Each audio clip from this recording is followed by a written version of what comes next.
Assalamualaikum warahmatullahi wabarakatuh. Alhamdulillahirrabbilalamin. Akhirnya kita bisa bertemu kembali dalam pelajaran bahasa Indonesia. Masih bersama Bapak Rohiman. Semoga kalian dalam keadaan sehat walafiat di sana. Untuk yang di AFI dan alhamdulillah untuk yang di Banat sudah bisa bertemu bertatap muka. Dan untuk yang di API semoga kalian masih semangat dan juga selalu dalam lindungan Allah Subhanahu wa taala. Dan pada pertemuan hari ini kita akan belajar tentang teks tanggapan kritis atau teks tanggapan ya. Untuk kelas 9 ya. Untuk pertemuan yang pertama dalam materi tanggapan kritis. Teks ini adalah teks yang sangat penting untuk kita ketahui khususnya untuk kelas 9 karena teks ini merupakan bagian dari materi yang kita harus pelajari dalam kompetensi dasar seperti itu. Dan sebelum kita memulai pembelajaran, Bapak tidak selalu mengingatkan kepada kalian dan tidak bosan-bosannya untuk selalu menghimbau kepada kalian agar selalu menjaga protokol kesehatan ya. Yang pertama yaitu mencuci tangan. Kita harus selalu senantiasa mencuci tangan, jangan lupa, baik itu ketika mau makan ataupun ketika kita sudah bersalaman dengan orang lain ya. Karena dikhawatirkan akan dapat memicu virus COVID-19. Jadi setiap kita bertemu dengan teman, kerabat, ataupun keluarga kita, Bapak harap kalian selalu mencuci tangan dan jangan lupa 20 detik ya. Pakai sabun juga jangan lupa. Karena kalau saya tidak pakai sabun, dikhawatirkan kuman ataupun bakteri yang terdapat dalam tangan itu tidak mati. Nah, untuk yang selanjutnya, untuk yang kedua yaitu memakai masker. Jangan lupa memakai masker juga ketika kita mau berbicara dengan orang lain ataupun ketika kita bercengkrama dengan orang lain. Jadi jangan lupa untuk selalu memakai masker karena dikhawatirkan virus tersebut juga menyebar lewat udara. Ketika teman ataupun kerabat kita mungkin batuk ataupun flu, nah dikhawatirkan virus COVID-19 tersebut bisa menyebar lewat udara. Jadi jangan lupa untuk selalu menjaga kesehatan kita ya. Terlebih lagi untuk protokol kesehatan ya. Jangan lupa memakai masker sekali lagi. Nah, untuk yang ketiga yaitu menjaga jarak. Ya, menjaga jarak aman. Menjaga jarak ini adalah cara ketiga yang cukup efektif dalam mencegah penyebaran COVID-19 karena dengan kita menjaga jarak dengan orang lain, tentu kita akan terhindar dari yang namanya penyebaran virus COVID-19. Apalagi kalau seandainya kita tidak bersalaman ataupun menyentuh orang lain ya. Itu mungkin akan lebih rentan lagi ya. Lebih rentan lagi untuk tidak terinfeksi virus COVID-19. Intinya kita harus menjaga protokol kesehatan, jangan lupa 3M-nya ya. Nah, setelah kita membahas protokol kesehatan, Bapak menghimbau protokol kesehatan sebelum belajar, alangkah baiknya kita berdoa terlebih dahulu agar apa yang Bapak sampaikan dalam pembelajaran hari ini bisa bermanfaat khususnya buat kalian untuk kelas 9 di SMP IT Ma'arif Al-Ghazali. Sebelum kita belajar, marilah kita berdoa. Berdoa dimulai. A'udzubillahi minasyaitonirrajim. Bismillahirrahmanirrahim. Rabbi zidni ilman warzuqni fahman waj'alni minas solihin birahmatika ya arhamar rahimin. Alhamdulillahirabbil alamin. Shadaqallahul adzim. Alhamdulillah akhirnya kita telah selesai, membacakan doa sebelum belajar, dan setelah kita berdoa, kita langsung masuk ke materi pembelajaran yang akan kita bahas pada pertemuan kali ini, dengan materi yang baru yaitu teks tanggapan kritis untuk kelas 9. Nah, materi yang akan kita bahas pada pertemuan kali ini yaitu yang pertama, pengertian tentang teks tanggapan kritis. Nah, kalian mungkin bertanya-tanya, apa sih yang dimaksud dengan teks tanggapan kritis itu?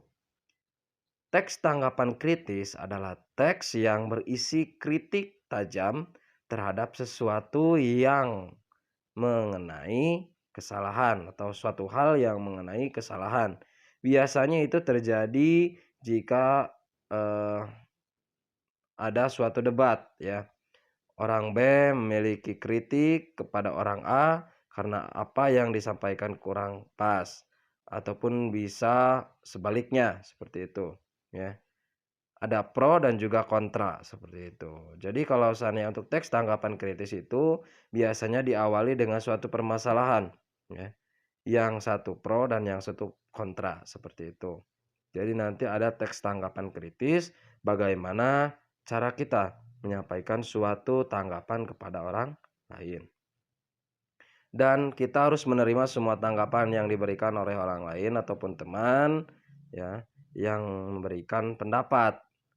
Karena setiap tanggapan yang mereka berikan pasti ada alasan dan bisa membuat kita menjadi lebih baik. Seperti itu. Nah, kemudian untuk yang selanjutnya ya, untuk teks tanggapan kritis ya. Tadi sudah kalian ketahui bahwa pengertiannya itu agar kita menjadi lebih baik ya, lewat alasan-alasan dan juga pendapat-pendapat orang lain seperti itu. Tentang suatu hal yang mungkin salah ya di mata orang lain.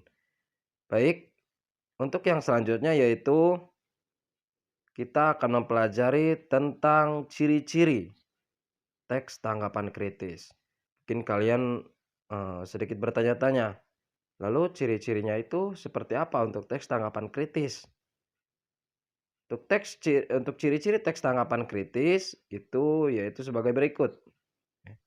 Yang pertama, teks ini memuat tanggapan terhadap fenomena yang terjadi di sekitar dengan disertai fakta dan alasan.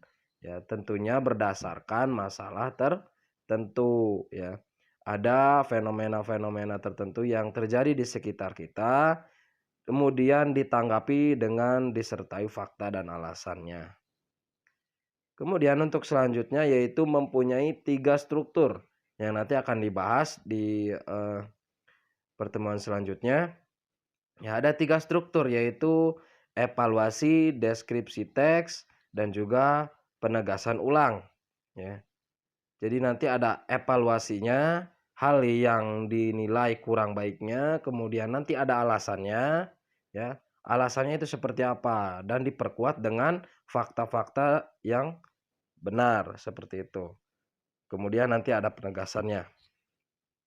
Nah, untuk selanjutnya yaitu mengandung kaidah kebahasaan atau ciri kebahasaan yang dimiliki teks tanggapan kritis. Ya, tentunya dalam suatu teks pasti ada kaidah kebahasaan atau ciri kebahasaan tertentu yang dimiliki oleh teks tanggapan kritis. Yang nanti di akhir pembelajaran insya Allah akan Bapak sampaikan untuk kaidah kebahasaannya. Dan teks tanggapan kritis ini memiliki fungsi ya dalam bermasyarakat atau dalam berkomentar seperti itu. Teks tanggapan kritis ini fungsi sosialnya yaitu dalam konteks sosial sebagai kepedulian kita terhadap lingkungan dan menanggapi kebiasaan terhadap kritis permasalahan di sekitar tempat tinggal kita. Jadi fungsi sosialnya itu sebagai social control ya. Social control itu kepedulian kita atau empati kita terhadap lingkungan yang kita pijak dan kita menanggapinya ya dengan cara kritis sesuai dengan permasalahan ya yang terdapat di sekitar tempat tinggal kita, seperti itu. Itu adalah materi-materi yang harus kalian catat dan juga harus kalian pahami untuk kelas 9. Dan untuk selanjutnya kita akan membahas tugas dari teks tanggapan kritis ya. Untuk tugas teks tanggapan kritis untuk pertemuan yang pertama yaitu silakan kalian tuliskan informasi yang kamu dapatkan dalam contoh teks berita setelah slide ini. Nanti setelah slide ini ada teks tanggapan teks berita, silakan kalian tanggapi ya. Nah, ini adalah teksnya ya. Ini adalah teksnya yaitu dari CNN Indonesia yang menceritakan tentang homeschooling ya. Berjudul Homeschooling Solusi Pembelajaran di Era Pandemi. Ya. Homeschooling atau sekolah di rumah diperkirakan bakal jadi sebuah keniscayaan di tengah ketidakpastian pandemi virus corona. Apalagi jika mengingat angka penularan penyakit COVID-19 pada anak menurut Ikatan Dokter Anak Indonesia atau IDAI masih tergolong tinggi. Dengan kondisi ini, kapan sekolah harus dibuka lagi pun mesti dipertimbangkan matang-matang agar kasus pada anak tak melonjak. Maka homeschooling menurut psikolog dan pengamat anak pun bisa jadi salah satu solusi pilihan. Lagi pula, menurut psikolog anak Ratih Ibrahim, pada praktiknya metode sekolah dari rumah yang kini diterapkan selama pandemi selaras dengan konsep homeschooling. Hanya saja pelaksanaannya memang belum terkonsep secara baik. Ia mencoba memaklumi itu karena Ratih menganggap wabah pun terjadi secara mendadak. Bedanya ada pada teknik pembelajarannya yang sampai sekarang menurut hemat saya kurikulum SFH Sekolah from Home yang semestinya menggunakan kurikulum yang sudah ada hanya dilakukannya di rumah masih belum cukup rapi dan efektif. Hal ini terjadi karena memang pelaksanaan SFH kan kekagetan terjadinya. Nah, senada dengan pakar pendidikan yang juga praktisi homeschooling yaitu Kak Seto Mulyadi menuturkan metode ini sangat bisa jadi alternatif untuk memastikan hak pendidikan anak terpenuhi selama pandemi virus corona. Ditambah lagi langkah ini pun menjadi menurut dia sejalan dengan Undang-Undang Nomor 20 Tahun 2003 tentang Sistem Pendidikan Nasional. Ia menerangkan anak tak perlu memilih salah satu. Peraturan tersebut menyebutkan anak bisa menempuh pula homeschooling sebagai pelengkap, penambah ataupun pengganti. Artinya, bisa saja masih tetap mengikuti sekolah formal sembari menempuh homeschooling pelengkap atau penambah. Saya kira itu homeschooling bisa dijadikan salah satu pemecah, kata Kaseto kepada cnnindonesia.com melalui sambungan telepon. Itu adalah teks berita yang berjudul tentang homeschooling sebagai solusi belajar di era pandemi. Dan setelah kita belajar sesuai dengan, pembelajaran yang tadi, alangkah baiknya kita berdoa terlebih dahulu setelah belajar, agar apa yang tadi Bapak sampaikan dari teks tersebut bisa kalian pahami dan kalian simak dengan baik, ya, gitu. Baik, sesudah belajar marilah kita berdoa, berdoa dimulai. Allahumma arinal haqqal haqqan warzuqna tiba'ahu wa arinal batila batilan warzuqna tiba'ahu. Shadaqallahul azim.